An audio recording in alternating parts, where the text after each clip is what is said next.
Everyone, welcome you all to the Bankers Grid. Financial awareness में सभी को पता है दैट हम नेक्स्ट ईयर अगर प्रिपेयर करेंगे तो हम लोग पूरा कंप्लीट फाइनेंशियल अवेयरनेस कवर करके जाएंगे। देखने में जितना इजी लगता है कि ये फाइनेंशियल अवेयरनेस पढ़ लेंगे, 6 महीने का कवर कर लेंगे, आरबीआई सर्कुलर्स 2 साल का कर लेंगे, 1 साल का कर लेंगे, सारी गवर्नमेंट स्कीम कर लेंगे, सारा रिपोर्ट्स कर लेंगे। बट स्टिल जब एग्जाम देने जाते हैं तो हम लोग देखते हैं कि जो भी क्वेश्चंस आता है वो हमने कहीं ना कहीं सुना हुआ लगता है, बट स्टिल हम लोग उसका एग्जैक्ट जो पैटर्न पूछा जा रहा है उसके अकॉर्डिंग आंसर नहीं कर पाते। And that is the same reason candidates को बहुत कम नंबर आते। बट ये केवल आपके साथ नहीं है, ये सभी के साथ है। जब भी कट ऑफ भी बहुत कम जाता है, 1-2 नंबर का कट ऑफ जाता है आरआरबी स्केल 2 आरआरबी स्केल 3 में। सो आज के सेशन में हम लोग कंप्लीट डिकोड करेंगे दैट फाइनेंशियल अवेयरनेस में हम लोगों को स्ट्रैटेजी कैसे बनाना है, बिकॉज इसको अगर फिक्स नहीं करेंगे तो हमारा quant, reasoning, English, Hindi overall marks भी इंपैक्टेड रहेंगे। हम इस फाइनेंशियल अवेयरनेस को कंप्लीटली छोड़ भी नहीं सकते, क्योंकि अगर हमने इसको छोड़ दिया, हमने ऐसा देखा कि हमने इसको कंप्लीटली स्किप कर देते, तो 1-2 नंबर का जो कट ऑफ जाता है इतने नंबर भी नहीं आएंगे।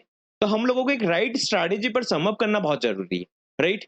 अगर आपने बैच में एनरोल नहीं कर रखा है तो बैच में एनरोल करने के लिए आप लोग व्हाट्सएप कर सकते हो। सेम चीजें हम लोग हमारे मॉड्यूल में सारे सब्जेक्ट्स में स्टेप बाय स्टेप इंप्लीमेंट करते जा रहे हैं, सो दैट कि आप लोगों का एक पैटर्न में आउटकम बाहर देखने को मिले, आपकी प्रिपरेशन में देखने को मिले, एंड ऑल्सो आपके रिजल्ट में देखने को मिले। तो बैच में एनरोल करने के लिए आप लोगों को व्हाट्सएप करना है। जिस टाइम पर भी वीडियो देख रहे हो आप 24/7 व्हाट्सएप कर सकते हो।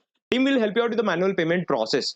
बैच बहुत सिस्टमैटिक है, सो दैट कि सारे सब्जेक्ट्स वेल कवर्ड हो सके। Alright, now let's fix the problem that is financial awareness में कम नंबर क्यों आ रहा है। अगर आपने प्रीवियस ईयर एग्जाम दिया होगा, है ना, आपने कभी फाइनेंशियल अवेयरनेस का कोई सा भी पेपर दिया होगा, आरआरबी स्केल 2 या आरआरबी स्केल 3 का, तो आपने इनकाउंटर करा होगा दैट अगर गवर्नमेंट स्कीम से कुछ क्वेश्चन आया, सपोज करते हैं, तो गवर्नमेंट स्कीम से किस टाइप का क्वेश्चन आ रहा है, रिपोर्ट से किस टाइप का क्वेश्चन आ रहा है, अगर हम बात करें आरबीआई मास्टर डायरेक्शन से किस टाइप का क्वेश्चन आ रहा है, स्टैटिक से किस टाइप का क्वेश्चन आ रहा है, और अगर हम बात करें यहाँ पर तो नाबार्ड के सर्कुलर्स,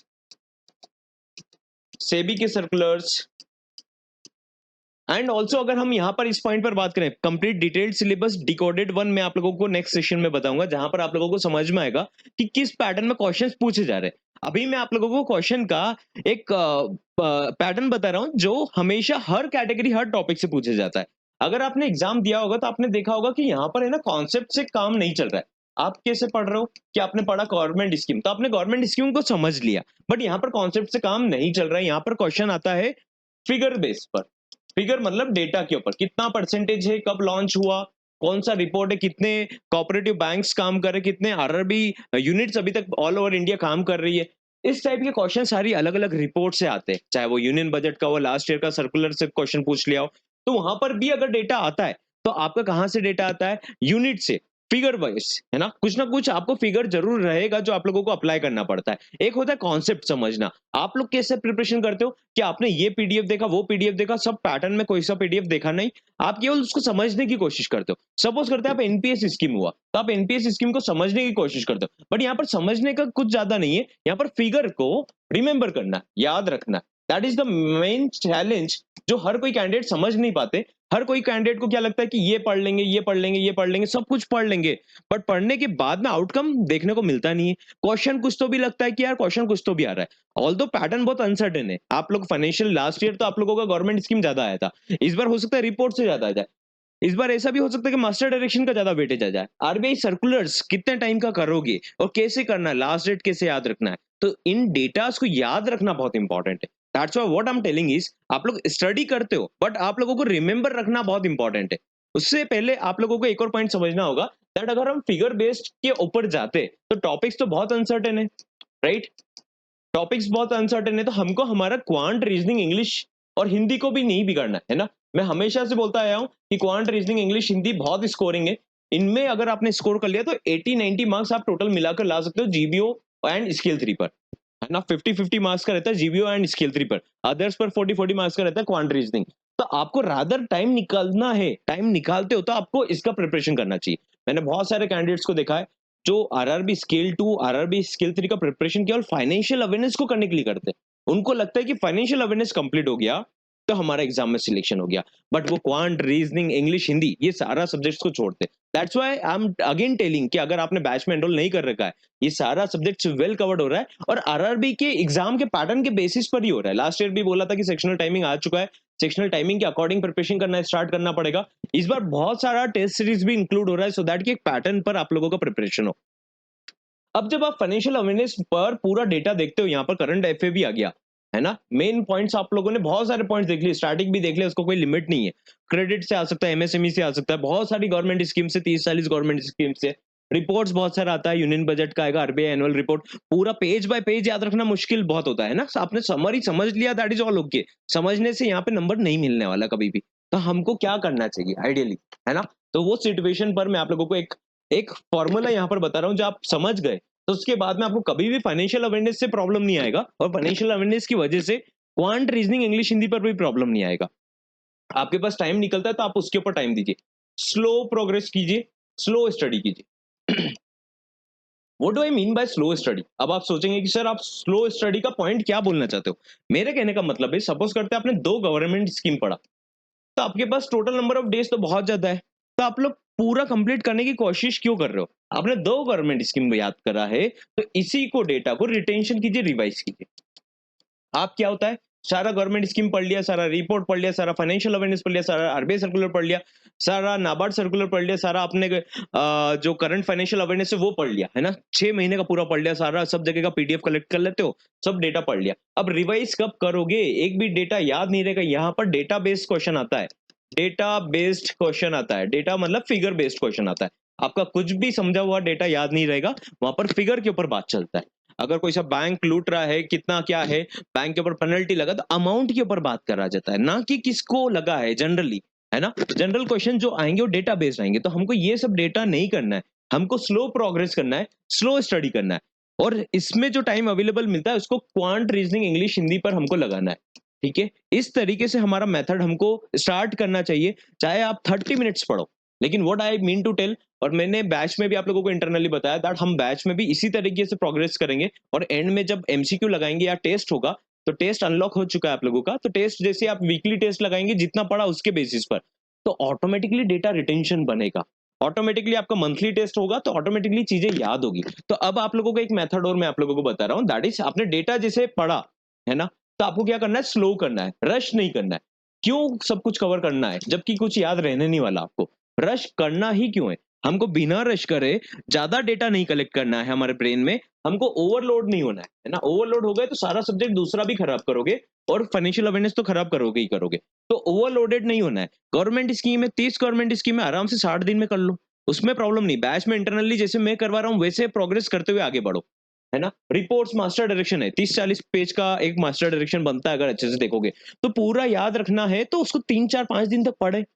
अगर हम यूनियन बजट, अगर आपने समझा है चैप्टर क्लास में भी, तो यूनियन बजट को आपको एक ही दिन में क्यों कवर करना है? आप उसको 7 दिन में क्यों कवर नहीं करना चाहते? आप उसको आज कवर करा, कल थोड़ा और याद कीजिए, कल परसों फिर देखिए। तो इसे एक वीक क्यों नहीं दे सकते आप किसी टॉपिक के ऊपर? आपको ऐसा क्यों लगता है कि आपने मल्टीपल टॉपिक्स पढ़ लिया तो आपका सब कुछ सिलेबस कवर्ड हो गया, तो आप बहुत अच्छा स्कोर कर लेंगे? रादर आपको क्या करना चाहिए, रिपोर्ट्स भी बहुत ज्यादा डेटा आएगा, तो आपको रादर कुछ टाइम देना चाहिए, स्लो प्रोग्रेस करना चाहिए, और डेटा रिटेंशन, रिविजन के ऊपर ज्यादा ध्यान देना चाहिए। कि आपने कम पढ़ा, 30 मिनट्स पढ़ा, लेकिन आप एक्स्ट्रा डेटा मत दीजिए अपने दिमाग को, रादर उस टाइम को आप यूटिलाइज कीजिए। और क्या करना है आप लोगों को, उसको रिवाइज करना है। रिवाइज करने में ज्यादा टाइम नहीं लगता है।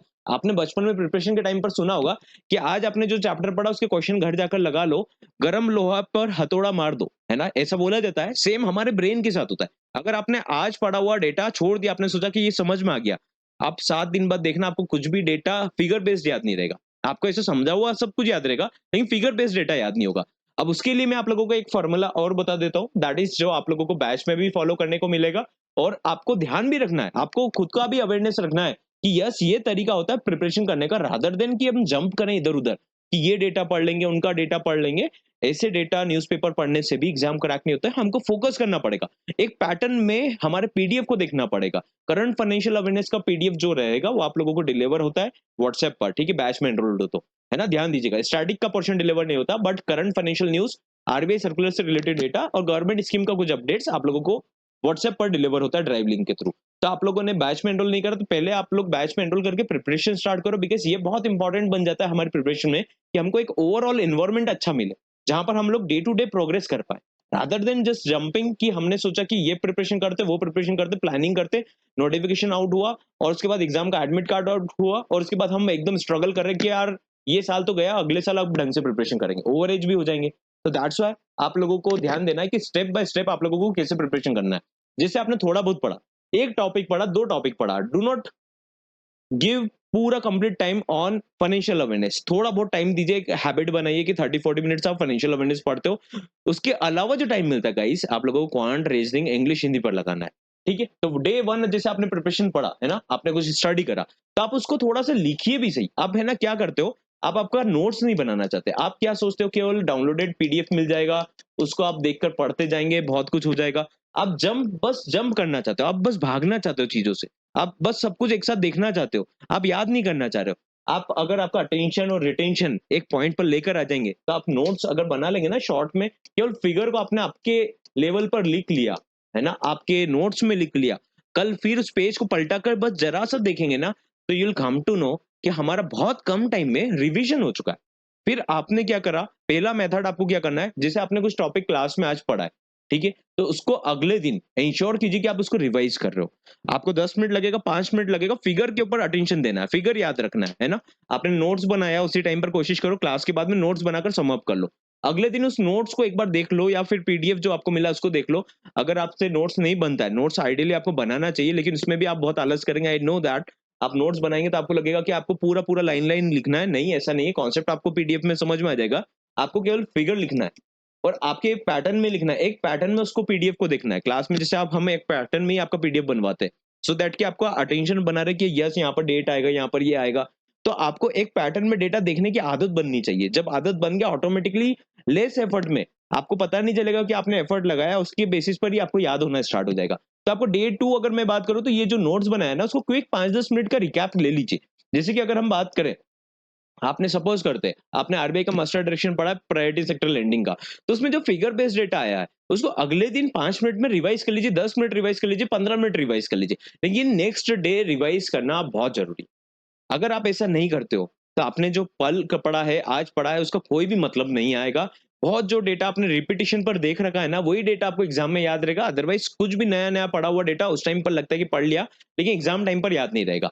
थर्ड पॉइंट इज़ उसको वापस से अब आपने नेक्स्ट डे पढ़ लिया ना, उसको छोड़ना नहीं है। उसको 7-8 दिन में, 7-10 दिन में या तो 1 वीक में आप हम जो टेस्ट कंडक्ट करते हैं, उस टाइम पढ़ लीजिए या फिर 10 दिन का अपना खुद का शेड्यूल बनाकर 10 दिन में आपको वो वाला टॉपिक तो रिवाइज़ करना ही करना है। अगर आप ऐसा नहीं करते हो तो फिर डेटा स्किप हो जाएगा ब्रेन से, फिर आप मंथली बेसिस पर उसको रिवाइज कर लीजिए। पूरा डेटा एक साथ करिए, एक संडे, मंडे जो भी आपको डे डिवोट करना है, उस डे अपने डेटा को लेकर बैठिए, उसको रिवाइज कर लीजिए।